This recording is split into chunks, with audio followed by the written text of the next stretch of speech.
Paix et amour sur nous tous. Aujourd'hui, j'aimerais vous faire part de l'inquiétude que tout le monde peut avoir face à la mort. La plupart du temps, les gens qui ont peur de la mort, c'est parce qu'ils ont des choses à se reprocher de leur vivant. C'est parce qu'ils n'ont pas le cœur serein, le cœur en paix. Parce que quand on est en paix, peu importe ce qui arrive, on n'est pas troublé en fait. Donc si en vous, il y a ne serait-ce qu'une once de peur par rapport à la mort, veillez, faites une introspection, revenez à vous. Demandez-vous pourquoi vous avez cette peur en fait. Il y a des choses que vous avez mal faites. Tous ont fait des fautes, tous autant que nous sommes. On va retourner à la terre. Un jour, tôt ou tard, on va y aller. Et ce qu'on souhaite souvent, c'est de ne pas y aller avec des souffrances, etc. Pour ma part, j'ai pas de peur sur ce sujet-là. Parce que j'ai l'impression en tout cas d'être aligné avec ma pensée, ma parole et mes actions. Et je suis en paix. Et cette paix, elle vient pas de moi. Elle vient pas de moi, elle vient de Dieu. Si votre cœur est comme un miroir qui reflète l'éternité qu'est le ciel, ou alors comme quand vous regardez la mer au loin et que ça vous apaise, c'est que déjà vous êtes sur un bon sentier, vous êtes sur un bon chemin. Et vraiment, si vous avez peur de la mort, c'est qu'il y a des choses sur lesquelles vous pouvez œuvrer et faites-le maintenant. Faites-le maintenant. Vous avez un souffle de vie, c'est jamais trop tard. Vous êtes embrouillé avec quelqu'un que vous aimez, faites-le, allez lui dire pardon.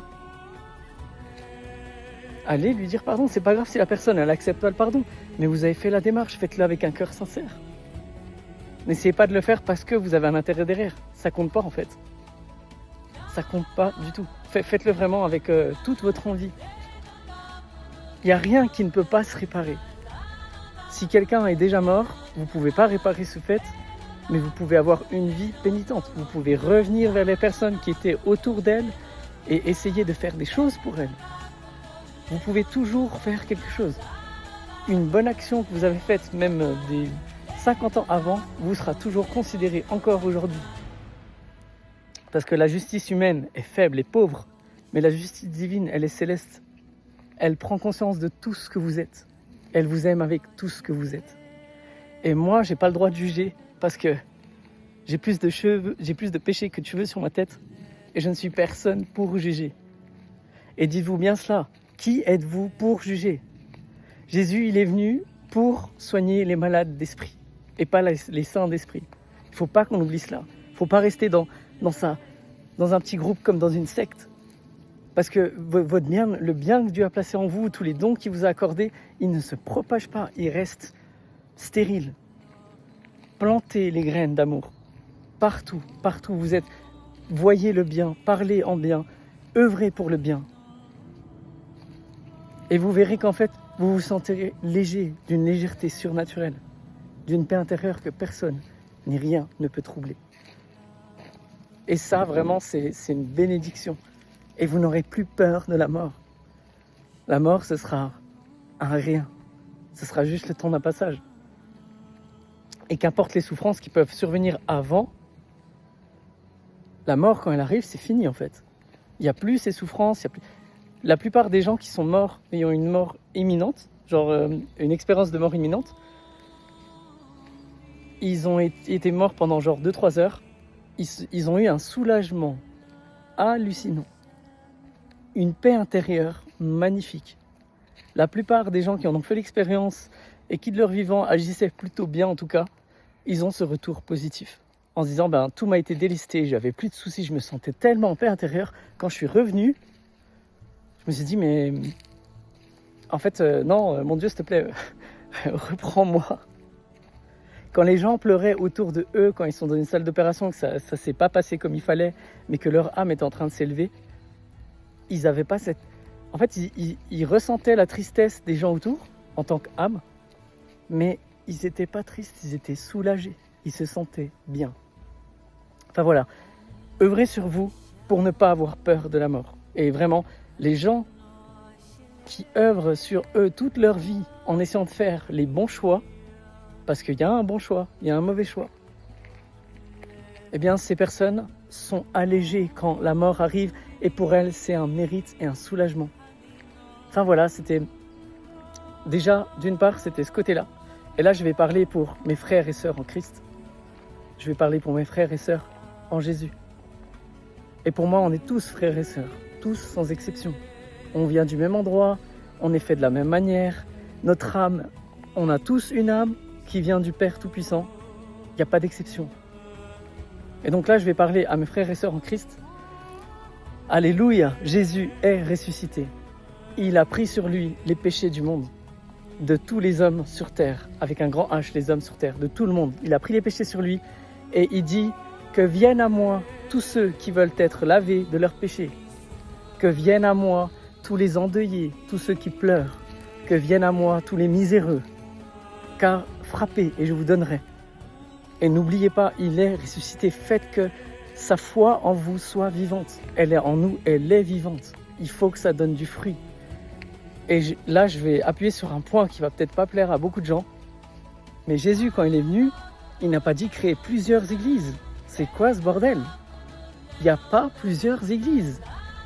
Il y a une loi, elle est indivisible, elle est unique, elle est pour l'humanité tout entière. Et nous, en tant que fidèles porteurs du message de Jésus, en tant qu'annonciateurs de la bonne nouvelle, on doit porter ce flambeau. On doit être unis entre nous. La Bible est faite pour l'homme, mais l'homme n'est pas fait pour la Bible. Allez au-delà de l'écriture, portez-lui et donnez-lui une âme. On est tous unis en Jésus, mais dès qu'il y a des détails, ça y est, désunition. Enfin, on est désunis, j'arrive même pas à le dire. On devient désunis dès qu'il y a des choses qui sont dites par les êtres humains. Cessez, s'il vous plaît, mes frères et sœurs en Christ, de vous frapper dessus avec des écrits. Non, lui il a dit ça, c'est comme ça. On est unis en Jésus. Il n'y a qu'un Dieu, il y a une parole, elle est une et indivisible. Elle tient en deux choses. La première, je suis l'Éternel, ton Dieu. La nature tout entière qui est autour de moi, elle parle de je suis l'Éternel, ton Dieu. Elle le proclame sans cesse. C'est la raison pour laquelle on se sent bien quand on est en pleine nature. C'est la raison pour laquelle la nature nous enveloppe de sa merveilleuse énergie. Dieu a créé toutes choses pour nous. Et l'herbe qui brille au soleil est un tapis sous nos pieds. Si l'herbe qui est revêtue d'une telle robe magnifique est un tapis sous nos pieds, j'ose même pas imaginer qu'est-ce que nous sommes en vérité. Vraiment, revenez à Dieu. Je ne suis pas de telle église. Je ne suis pas de telle religion. Je suis de Dieu. Et qui est de Dieu encore plus est mon frère et ma sœur. C'est ce que Jésus disait. Qui fait les commandements de mon Père est de ma famille. Ça ne veut pas dire que les autres, ils ne sont pas de la famille. C'est dire que les autres, peut-être, ils ne savent pas. Ou alors que vous n'avez pas entendu cette parole. Ou alors que personne ne vous a averti de ce qui allait être après. Vous achetez un lit, mais vous n'achetez pas le sommeil. Ça veut dire qu'il y a des choses qu'il faut acquérir, des valeurs qui ne se voient pas. Je souhaite à tous les frères et sœurs en Christ de revenir à une unité. Jésus, quand il est venu, il a jamais dit il y aura plusieurs églises. C'est la division que Satan amène dans nos cœurs. Jésus n'a jamais dit qu'il va y avoir plusieurs églises. Il n'y en a qu'une. Et l'église de Jésus est éternelle. Elle est faite par les âmes des justes qui, tous ensemble, construisent cette église éternelle, céleste, indestructible, intouchable. Le corps, toute chose ici sur terre, meurt, retourne à la poussière un jour. Toute chose. Mais ce qui est éternel ne se voit pas. Nous avons plus de mérite que les anges quand nous croyons à la bonne nouvelle, parce que les anges, eux, voient et entendent Dieu. Nous, on ne voit pas, on n'entend pas. Il y a des exceptions, bien entendu, sur terre, qui ont des dons spécifiques. Mais en règle générale, on n'entend pas, on ne voit pas. Heureux ceux qui, sans voir, croient. On a plus de mérite que les anges. Et en cela, les anges, ils nous jalousent des fois. Donc vraiment, mes frères et sœurs en Christ, l'église de Jésus est une et indivisible. Sainte Marie était la femme qui a porté Jésus. Et si Sainte Marie a été choisie par Dieu Tout-Puissant, c'est qu'il y a une raison. Il n'y a pas d'autres femmes qui ont été choisies, c'est Sainte Marie. de ce que moi j'ai appris et que je sais, elle n'a aucune faute du péché originel. Elle n'a pas le péché originel. Dieu a tellement mis son empreinte en la créant. Il a tellement posé son empreinte sur l'âme de Sainte Marie que le péché originel n'a pas été apposé sur son âme. Elle ne l'avait pas. Simple. Jésus est le Fils de Dieu. Il l'a dit en venant. Il dit « Je viens de Dieu. Dieu est mon Père ». Il ne le dit pas que de manière symbolique. Je suis le Fils de Dieu. Donc si Jésus est le Fils de Dieu, Dieu est perfection des perfections. Ce qui sort de Dieu, qui est engendré par Dieu, est perfection des perfections. Donc, c'est logique que Jésus ait aussi tout pouvoir comme Dieu a tout pouvoir, car il est perfection aussi des perfections. Et comment voulez-vous que la perfection des perfections s'incarne sur terre si ça n'est pas à travers Sainte Marie? Donc là, je vous laisse avec ce message. Bonjour. Qui dit vraiment que Sainte Marie a été choisie parce qu'elle allait porter la perfection des perfections qu'est Jésus. Elle est bénie entre toutes les femmes, car Jésus, le fruit de ses entrailles, est béni. Et au-delà de tout ça, Sainte Marie, c'est celle qui appelle à prier pour toutes les âmes. Toutes les âmes. Elle a cet instinct maternel, naturel, pour toutes les âmes. Toutes les mères ressentent ça. C'est celle qui, même si le fils est un meurtrier, elle va pleurer pour lui. Et elle ne va pas demander la justice divine, la rigueur de Dieu. Elle va appeler à l'amour et à la charité. Prenons exemple vraiment sur Sainte Marie. Et au lieu de s'offusquer parce que tel un tel croit de cette manière, prions pour les personnes qui se perdent dans la violence, dans la haine, dans la colère, dans tous ces états qui nous font sortir et nous éloigner de Dieu. Pourtant, l'âme, quand elle arrive sur terre, c'est absolument ce qu'elle recherche. On recherche la paix. Enfin voilà, mes frères et sœurs en Christ, je souhaite de tout cœur que nous soyons unis entre nous et pas divisés. Il n'y a qu'une seule Église, il n'y a qu'une seule vérité, il n'y a qu'un seul Dieu. On doit être unis envers ça. On doit porter notre message haut et fort. Bonjour.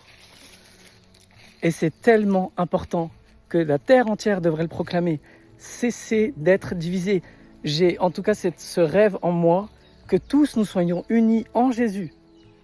En tout cas, de mes frères et sœurs en Christ déjà, qu'on arrête de se taper dessus, qu'on soit unis en Jésus. Et se taper dessus, ça ne veut pas dire physiquement, ça peut dire avec les mots. Que votre charité soit toujours au-dessus de tout acte de rigueur. On dit souvent, Dieu il pardonne tout le temps, mais Dieu il pardonne tout le temps si nous on se repent. Jésus il n'a jamais dit tournez l'autre joue parce qu'en fait il veut que vous souffriez. Non, c'est pas le but. Le but de pardonner, c'est de montrer l'exemple qu'on veut voir de l'autre côté. C'est d'abord de le faire soi-même.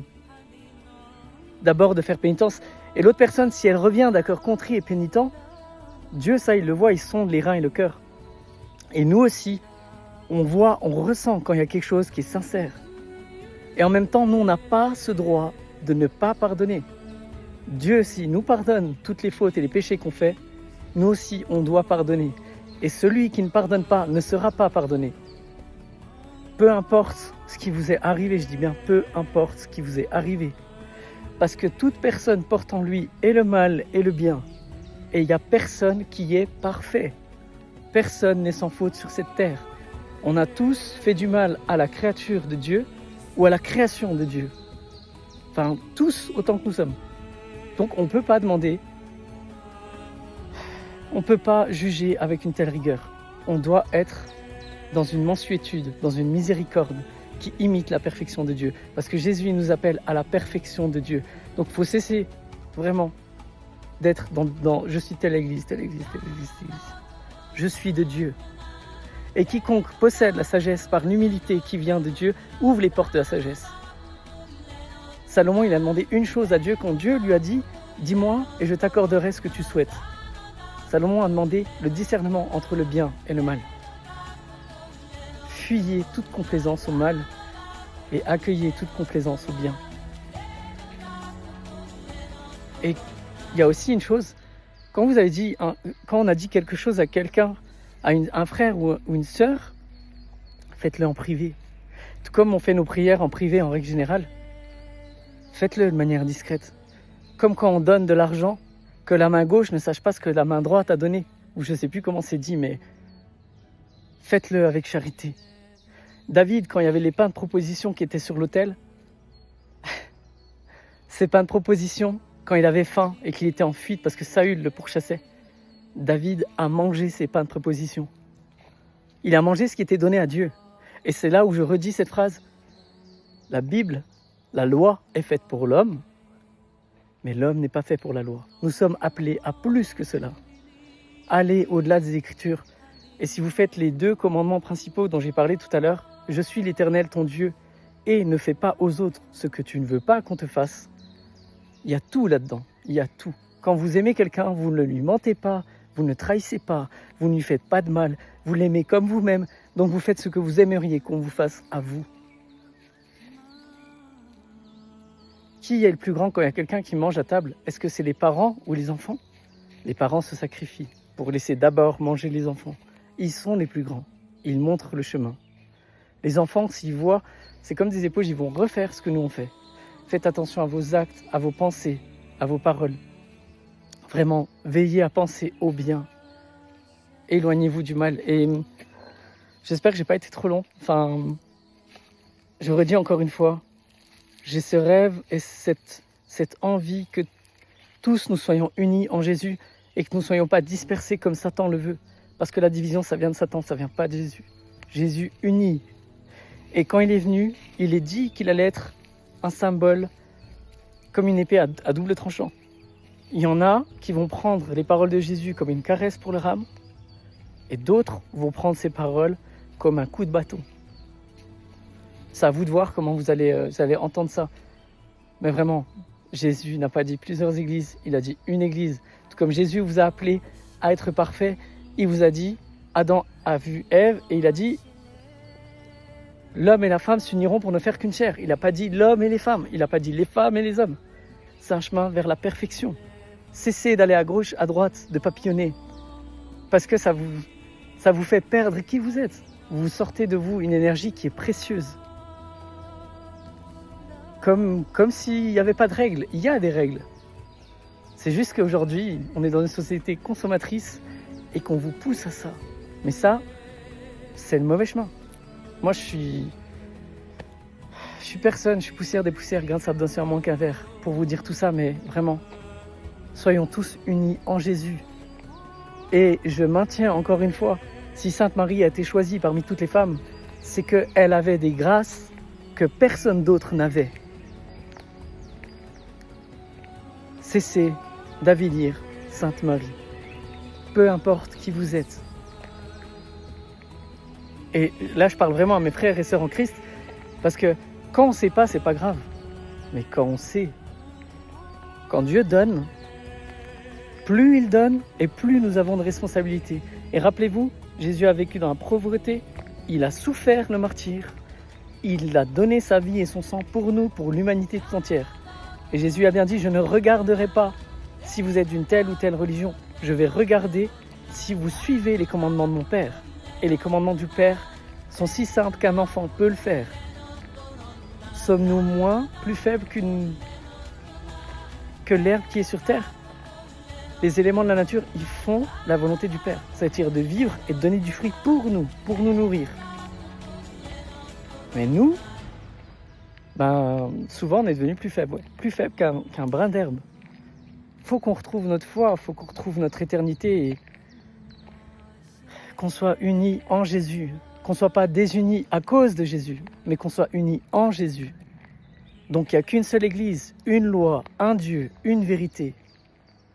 La vérité, elle est une et indivisible.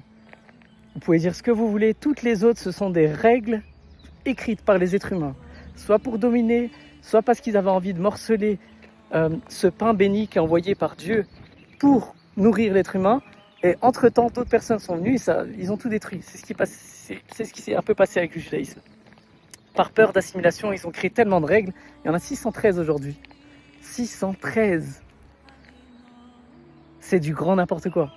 C'est du grand n'importe quoi. J'ai un profond respect pour les gens qui essaient de pratiquer au mieux les règles, d'écouter ce qui est bien, Mais c'est du grand n'importe quoi parce qu'on enlève l'âme même des lois simples que Dieu a envoyées à Moïse. Et ça, c'est tellement important de faire attention.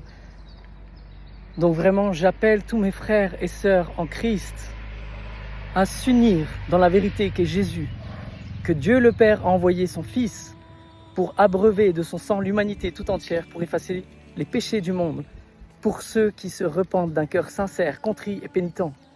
Le pardon n'est pas donné à tout le monde, il est donné à ceux qui se repentent d'un cœur sincère, contrit et pénitent, qui essayent de faire mieux de leur vivant, qui essayent de revenir vers un chemin qui est droit, qui est beau, qui est juste, épineux certes, parce que le monde n'aime pas ce qui est vérité, mais qu'on revienne à Jésus. Enfin voilà, soyez tous bénis. Et Jésus est ressuscité. Il est vivant parmi les êtres humains pour annoncer sa belle parole. Paix et amour sur nous tous.